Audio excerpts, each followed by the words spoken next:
Hello everyone, Nev here, and we are seeing my window here at my desk. So we are doing the hashtag tarot decks for life, and this was started by the Hermit's Cave. All right, so I am going to turn my camera down so we can look at the desk so far. All right, so what I have on my desk right now are decks that I'm not going to talk about, but I am going to briefly mention them. Okay, so this tag is kind of all about decks that are just never leaving your collection. They're not necessarily your top 10. They're decks that you have in your collection that you're not ever going to get rid of, and the reasons why. And so these decks are the ones that are pretty typically on my top 10 decks. And because of that, I have not brought them in to be part of this video. But these three here are pretty typical ones that I often have in my top 10s. This is the Anima Tarot, and this is my favorite deck, and it's my own personal deck. So yeah, it's my favorite. So that one's always around. Though I don't talk about it a lot in my videos, mostly because this is kind of my own personal deck. So I really only talk about it when I talk about stuff like this, when I talk about my favorite decks. And then we have the Star Trek Tarot, of course. This is a top favorite of mine. And we have the Zelda Tarot here. So these ones are pretty much always in my top 10. Obviously, I'm never getting rid of them. And then I also brought out my Crow Tarot and the Wise Dog Tarot. Both of these are by MJ Cullinane, and these ones I mention a lot on my channel too. The Crow Tarot I use with the Irish Goddess on Morrigan, and the Wise Dog Tarot I use with Lou, the Irish God Lou. So yes, but I just wanted to briefly mention these before I get started on going through the decks that are never going to leave my collection. Now, with that said, there is one deck that I pulled out that is in my last video of my top 10. But there was a reason, and we'll get to it when we get to it. And I thought I'd make this a little bit easier. These are 10 decks, and they're all tarot. So I had to go through and really figure out which ones I wanted to include in this and why. So I kind of gave each deck its own little category or prompt. Okay, so the first prompt is a new favorite. So this is a new deck in my collection that when it came in, I just knew that this deck is never going to leave my collection. It's firmly situated in my collection. And that is, and I'm going to hide this a little bit because I just finished making a bag for it. And I want to showcase the bag in an upcoming video. When I make a few more, I'm going to do a video going through my latest bag creations. But it is this deck, so I'm going to pause it and get this deck out. Okay, so it is the Blood Moon Tarot. Here we go. I think I'll just leave it, I'll hold the deck up here. So this is a new favorite of mine. It's pretty brand new. I've used it for a nightly reader for one of the weeks that it was here. I absolutely love pairing it with the Fairies Oracle, and that's probably part of the reason why I have this featured as a new favorite that will never leave my collection, because it's really found its home with the Fairies Oracle, and I have yet to really have another deck that is going to fill the role that that this deck is going to fill, I think. So it's more of an aspirational thing, and we'll see how it goes. But when I opened this deck and started flipping through the cards and felt the shuffling of this deck, it shuffles very nicely. Let me just grab the whole thing. It's not a super thick deck. They're a little long though. They're a little long for my fingers. I have really, really tiny hands, so little child-sized hands, but it shuffles so nicely. Look at that. It's got this beautiful linen coating on it. So this is a gorgeous, gorgeous deck, and it kind of solves an issue for me. I've been wanting a deck that had that Fae energy, that the energy of the ultra terrestrials of our world. You know, the Fae, the good people. And this has that sort of like dark aspect, because I don't really see the Fae as, you know, light fluffy little pixies, you know. I don't really have that view of them. They're dangerous to me.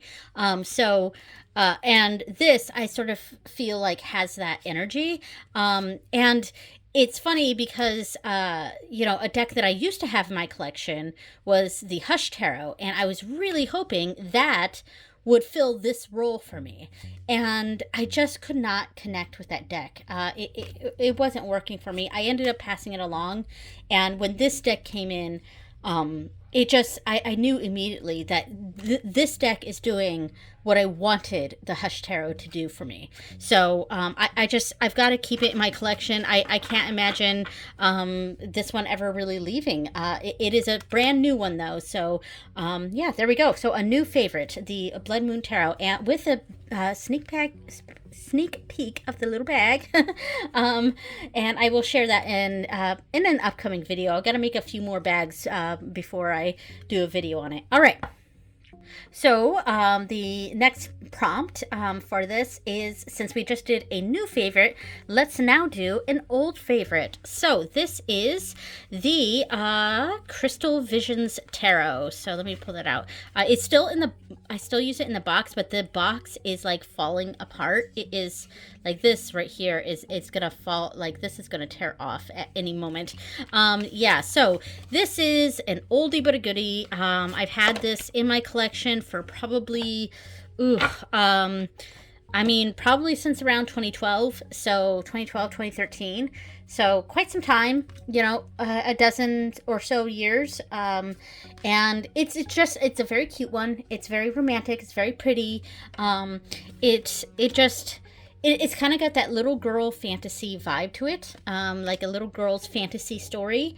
And, you know, both the last deck and this deck were both kind of fairy decks, and where this one feels a bit more like classical Victorian kind of fairies ish. I mean, it does have some winged creatures, but it's more of the, I don't know, it feels like a much more positive version of that. I say that as I pull up the Ten of Swords here, as compared to the Blood Moon Tarot.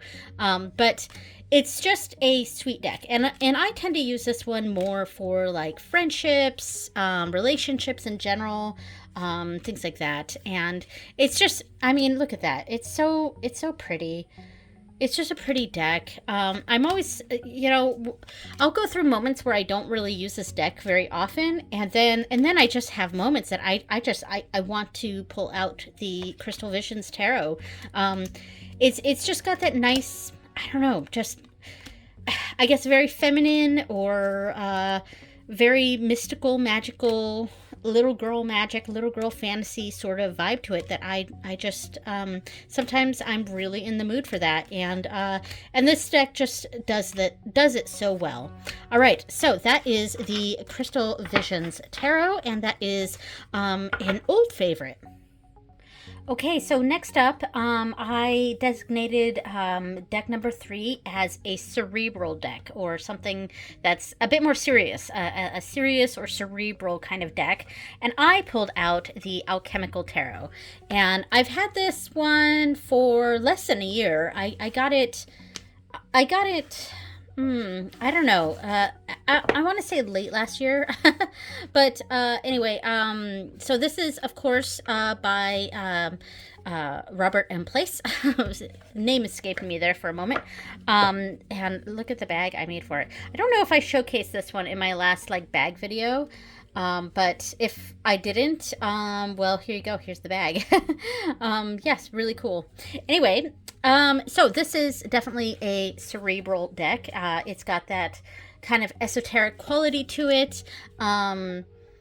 It's very smartly done. I don't have the book for this yet. Like the, I mean, maybe I'll put the picture of the book that's kind of associated with this on the screen. I don't have that one yet. I'll get it eventually, and it's definitely, this is a study. This is a study kind of deck.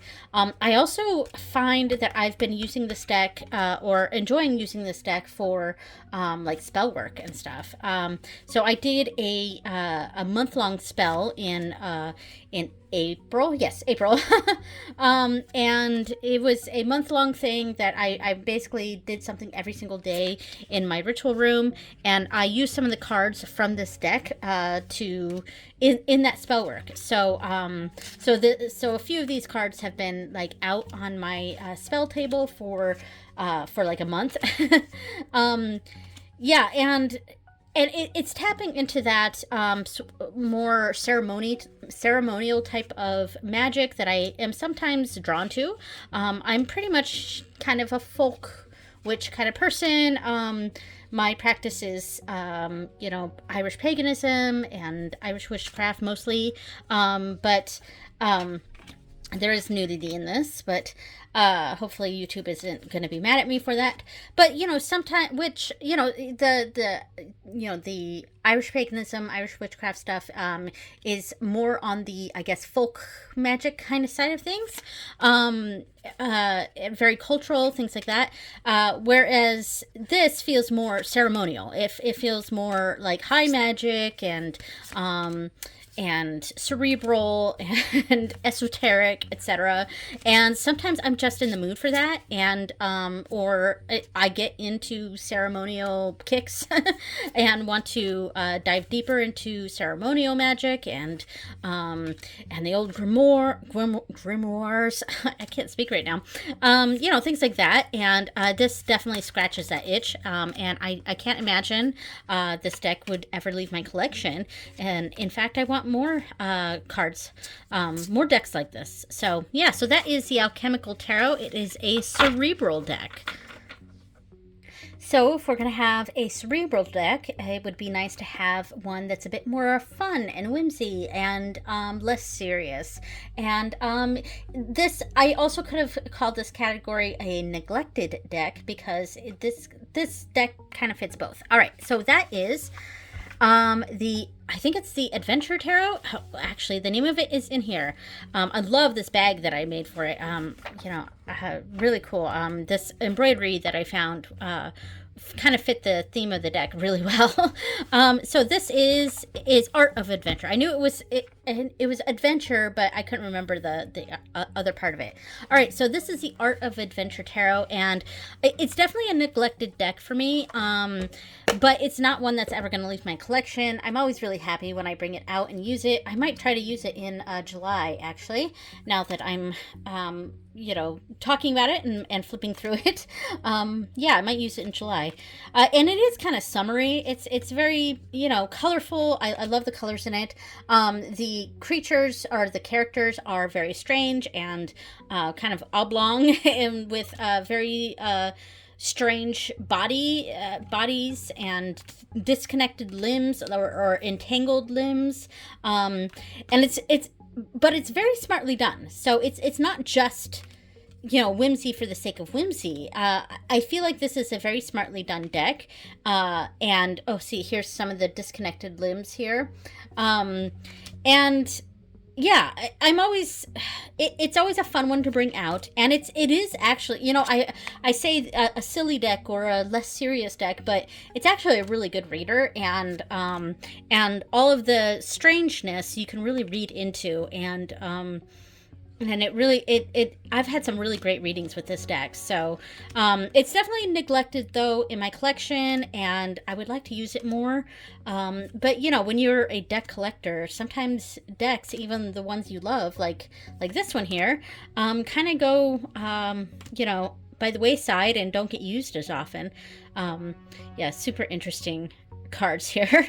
The characters are so bizarre and... yeah, I don't know. I always love looking through this deck and just seeing all the weirdness. Like this person here, this King of Swords, is like chopped straight in half, and you can see his brain right there. And I mean, it's a swords card, so it's the suit of the mind, and we really see that shown here. So even though it is a silly deck, it's still also a smart deck. It's I wouldn't call it cerebral, but I would say that it's a smart deck for sure. I love this too. All right, so that is a silly deck, and that is the Art of Adventure Tarot. Oh, also it has really, really nice gilding on here. Yeah. Okay, so the next category is a deck for the moon. And I pulled out, of course, this deck that I have a nice big moon embroidered on the bag for this. And I have shown this one quite a bit on my channel, and that is, of course, the Anima Mundi Tarot. It is definitely a favorite. I don't know that this was in my top 10 favorites. Maybe it was. I'm not sure. I know at least one of the ones in here were actually in my list. This one might have been. I'm not sure. But anyway, so this is a deck that I really love to use for moon readings, specifically full moon readings. So that is why I've called this a deck for the moon. And this is a very it's a very thoughtful deck. It's an animal deck, but and there's only one human in this deck, and it is the Devil card, which is very poignant. But yeah, there's something about this deck. It feels very late winter to me. Love this hangman.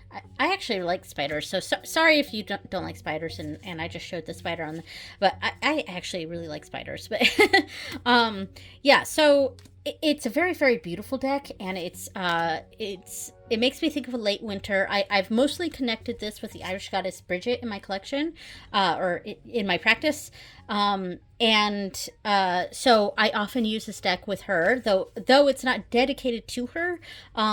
It's the primary deck that I use with Bridget, and you know, and I tend to do my Bridget readings on the full moon. So this one comes out fairly frequently for me, and I can't imagine not having this in my collection.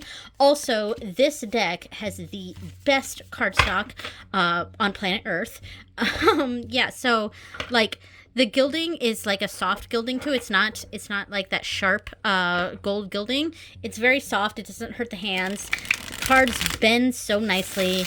Riffle shuffle fantastically. Bridge. I mean, it is a gorgeous, gorgeous deck. The sound it makes when it slides is so nice.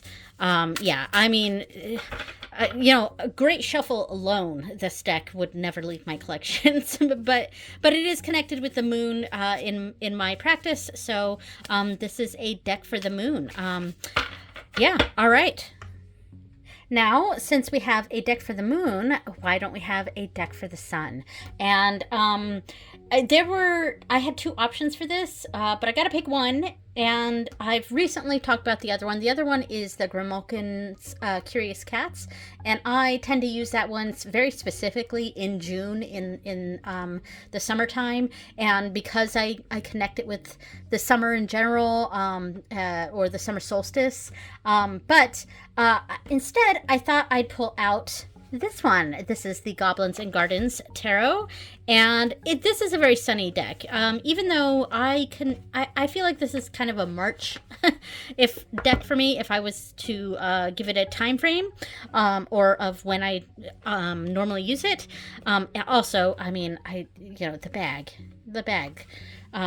All of these, except for one, all of these have bags that I've made for them. So, yeah, so that indicates that I'm a big fan of these particular decks.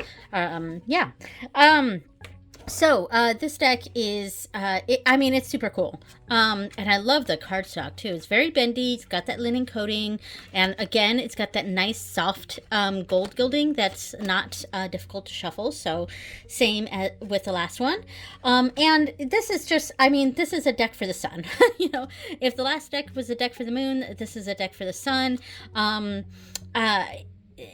Yeah, this is so creatively done too. And the guidebook for it is pretty good too. I mean, it's just a little simple thing, but it goes over. It's very small type though, so wear your glasses if you if you have trouble seeing. But it talks about like a little bit of a story with each of the cards, which or let me see. So right here, the Ten of Swords says the storm giants are a tired bunch. Even those that survive to find themselves run ragged. They settle in for the long sleep in devastation's wake. The crown of maidenhair ferns has fallen. Who will pick it up off the washroom floor? I'm sorry, I'm not wearing my glasses. Your suffering has been harsh. There are probably times when you thought you wouldn't make it. Many did not, but you're a survivor. Know that this epoch has elapsed, and you have weathered the wrongs. So yeah, I mean, really cool way of phrasing things, and this is definitely a fun deck. Yeah. I mean, what can I say about this? Also, I feel like I have a little bit of a maybe, I don't know if nostalgia is the right word, because it does sort of make me think of playing D&D, playing Magic Gathering, or things like that, but also a connection. I have a connection. This deck sort of makes me think of my husband. I think he didn't actually get me this one. It was one of these years for Christmas. I had this deck, and I think it was the Eldritch Overload. I think I had both of them on my wish list, and I basically told myself, if my husband doesn't get me one of those decks, I'm gonna get the other one. And I don't remember which one of those he got me, but I got the other one. Maybe he got me this one. I don't remember, but anyway, because of that, I've kind of connected this with him a little bit, and it does have that like strong masculine vibe to it. Yeah, so this is definitely a fun one. Eggplant. Speaking of masculine. No, I'm just kidding. Anyway, this is cool. I love this magician card. We'll keep it on this one. So yeah, I mean, this is a good one. It's very creative, and it does have that sun energy. I mean, it's a garden, so need that sun to survive there. So there we go. So that is a deck for the sun. Okay, so the next deck, the category is a deity deck. So a deck for a deity, or a spirit being, that one may follow. So I have several of those in my collection, and I briefly talked about, two of the decks. Oops, sorry, I bumped the camera. Two of those decks, that I use for Unmorrigan, and I use for Lou. So they're not part of this, but I have other deity decks, so I picked one of those, and that is this one. And speaking of, the first two that I mentioned there, the Crow Tarot and the Wise Dog Tarot, both of those are by MJ Cullinane, and so is this one. And there are certain tarot creators that I kind of end up getting almost all of their work, almost all of their works, and MJ Cullinane is one of those.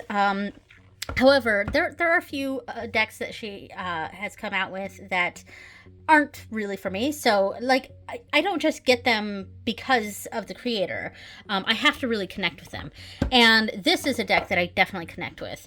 And that is the Guardian of the Night Tarot. All right, and this is the independent version, which I massively prefer over the mass market version. So here's the box and the bag for it. I love this bag. It's one of my favorites. So, this deck isn't specifically tied to a deity. However, this deck I often use with Ganesha, with the Hindu god. And, I kind of like this deck with communing with my Hindu deities in general. So, I don't know. There's something about the vibe of this deck. Maybe it's the teal. There's the colors of this that feel connected to that aspect of my spirituality. So, yeah. So obviously this is an animal deck, and it's a collage done in the typical style of MJ Cullinane. So, we've seen this kind of artwork a lot. This is, these decks are usually heavily featured on TarotTube. But yeah, oh, I love that peacock. That's beautiful. Oh, I don't think I'm focused. Sorry. There we go. I'm sorry if I was a little out of focus there. I'll do this. I'll have the deck down and then pull up like that. So yeah, there's just there's a certain spiritual deepness to this deck that I feel is very connected to my the Hindu aspects of my spirituality. So yeah, I mean, it's very pretty. I don't bring this out a lot. This is not a deck that I use a lot. It's probably not in a top 10 list sort of thing. I don't believe that this was in my top 10. But I do use it specifically with Ganesha. And love this. And because of that, I often bring it out in January. So it tends to be connected to the month of January for me. So this is definitely a January deck. So yeah, so that is the Guardian of the Night Tarot. Ooh, let's leave it on the cow. Okay. All right, so that is a Deity deck in my collection that will never leave my collection. All right. And by the way, I really wish MJ Cullinane's newer decks had this cardstock, because this is just cream of the crop cardstock for me. It's bendy. It's got kind of a, well, is it linen? I don't know. I don't know what the texture is, but there is a slight texture to the card. It's mostly matte, but there's a slight texture, a very slight gloss. But yeah, it's very easy to shuffle, and I recently got one of the newer decks by this creator, and I'm actually, I love the deck, but I'm massively disappointed in the cardstock. I really wish, and it was an independent too, because I have, like, some of my other decks by MJ Cullinane are the mass market versions, and I definitely prefer this cardstock, the independent versions. But the newer cardstock that she's using with some of her newer decks, I am not a fan of it. So anyway.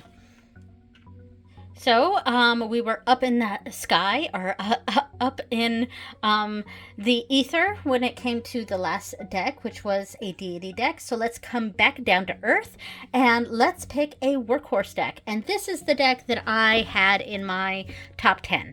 And so, I wanted to bring it out for this. This is my Workhorse deck for sure. It is the Morgan Greer Tarot. Absolutely love the bag that I made for it. I think I picked perfect colors for this. Yeah, all right, let me get this out. Now, I have the version in the tin, and I love this.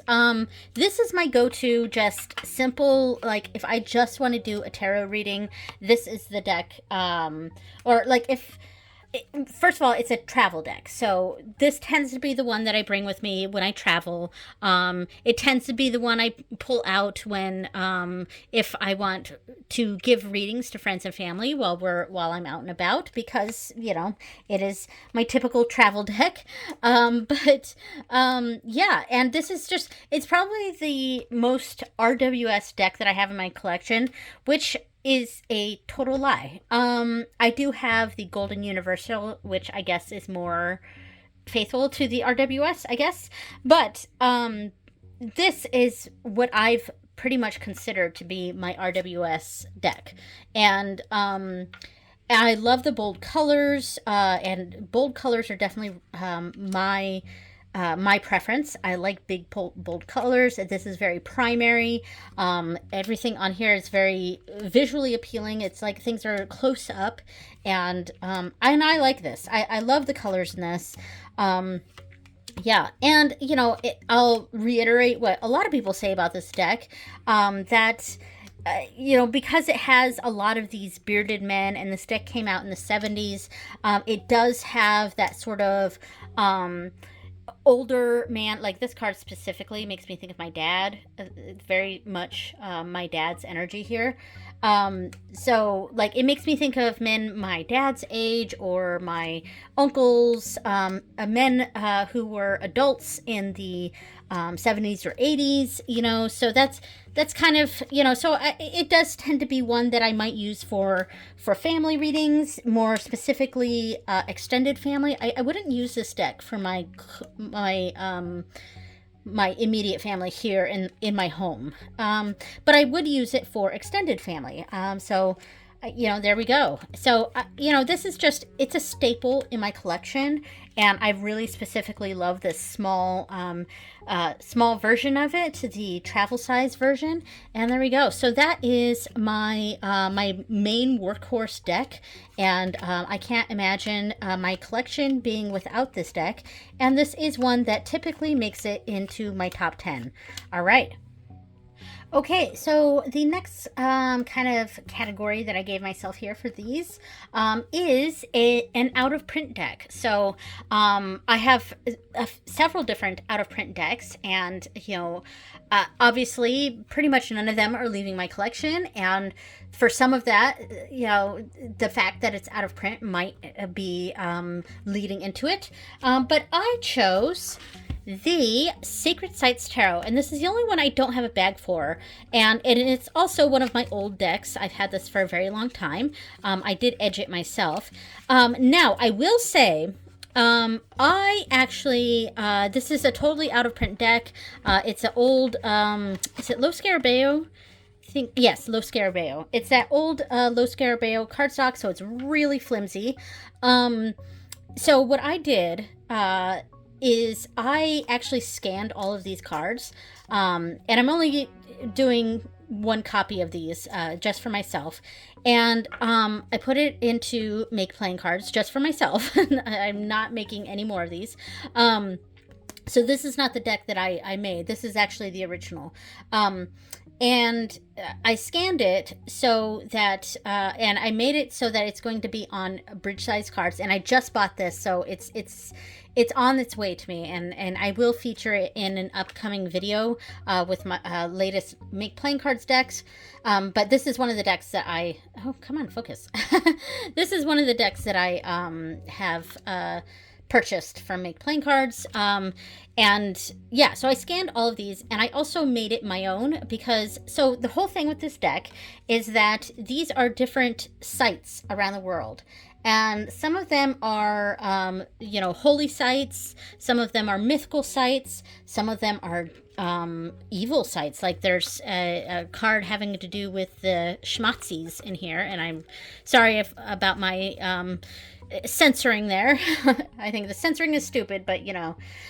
Anyway, yeah. So here's like the Ganges River.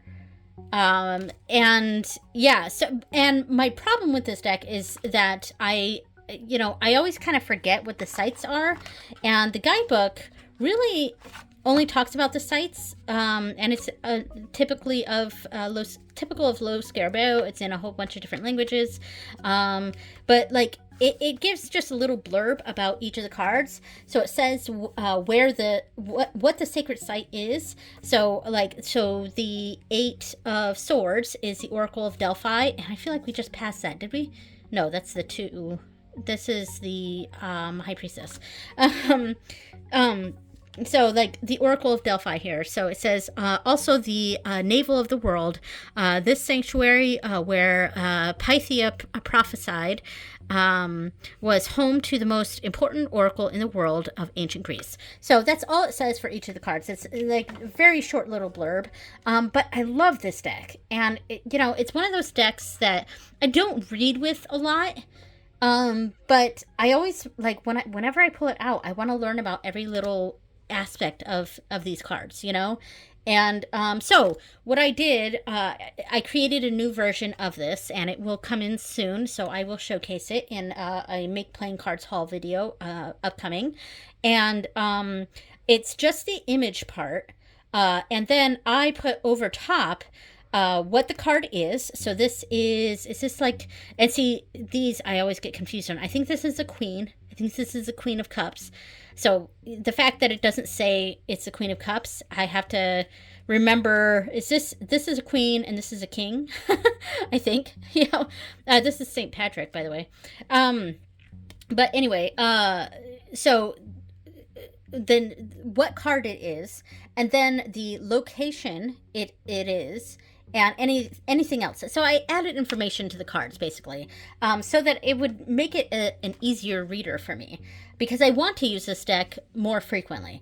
And the fact that this is out of print, it means that I'm pretty much never going to get rid of it. But even if it wasn't out of print, I wouldn't get rid of this deck. Yeah. Because I really enjoy it. And I'm really looking forward to the newer version of this deck coming in from Make Playing Cards. And perhaps it'll be better quality, because not like Make Playing Cards is super high quality, but it's better than this. It's better than this old low Scarabeo. But yeah, so this is a really amazing deck. And boobies, I'll move past that.